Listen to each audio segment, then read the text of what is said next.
ایران کے قزوین نامی شہر میں ایک شخص رہتا تھا جو ایک ماہر کشتی گیر پہلوان تھا، اور چونکہ کشتی کے بہت سے مقابلوں میں دیگر شہروں کے پہلوانوں کو اکھاڑے سے باہر بھیج چکا تھا، اس لیے غرور و نخوت سے اس نے اپنے آپ کو سب سے بڑا پہلوان سمجھ رکھا تھا۔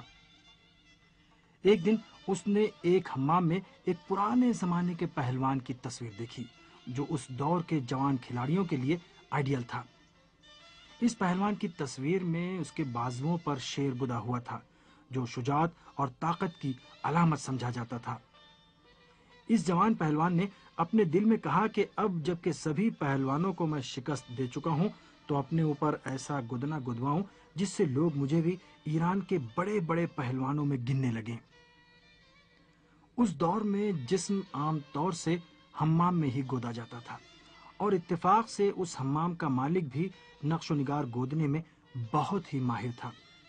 وہ لوگوں کے جسموں پر ایسا نقش گود دیتا تھا جو حریر و دیبا کے نقوش سے بھی خوبصورت ہوتا تھا۔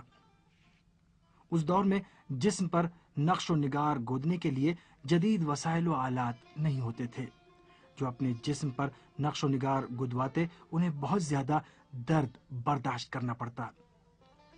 اس پہلوان نے جسم پر نقش و نگار گودنے والے استاد سے کہا، میری پیٹھ پر ایک خوبصورت شیر بنا دو۔ استاد نے اپنے آلے کو تیار کیا جو نشتر کی مانند ایک چبھنے والی چیز تھی جسے فارسی میں نیشتر کہتے ہیں۔ جیسے ہی اس نے پہلا نیشتر اس پہلوان کی پیٹھ میں چبھویا، اسے بہت زیادہ درد کا احساس ہوا۔ وہ چیخ کر کہنے لگا، ارے استاد کیا کر رہے ہو؟ درد سے میرا برا حال ہو رہا ہے۔ استاد نے تعجب سے اسے جواب دیا، کیا تم نے نہیں کہا تھا کہ گودنا گود دوں؟ وہی کر رہا ہوں۔ پہلوان نے کہا، یہ کون سا گودنا ہے جس میں اس قدر درد اور تکلیف ہو رہی ہے؟ استاد نے کہا، شیر بنا رہا ہوں۔ پہلوان نے کہا، شیر کے جسم کے کس حصے کو بنانا شروع کیا ہے؟ استاد نے کہا، دم کو۔ پہلوان نے کہا، میں بغیر دم کا شیر گدوانا چاہتا ہوں، اس کی دم ہاتھیوں کے ساتھ لڑائی میں کٹ گئی ہے۔ استاد نے جو یہ بات سن کر بہت ناراض ہوا کیونکہ اس کے فن کو یہ شخص ناقص بنا رہا تھا، بادلے ناخواستہ پہلوان کی بات مان لی اور پھر اس نے شیر کے جسم کا دوسرا حصہ اس کی پیٹھ پر گودنا شروع کیا۔ پہلوان پھر چیخ اٹھا، استاد اب کیا بنا رہے ہو؟ استاد نے کہا، شیر کا شکم بنا رہا ہوں۔ پہلوان نے کہا، میرا شیر اس قدر نحیف و لاغر ہے کہ اس کے پیٹ ہے ہی نہیں۔ استاد تم شکم بنانا چھوڑ دو، کچھ اور بناؤ۔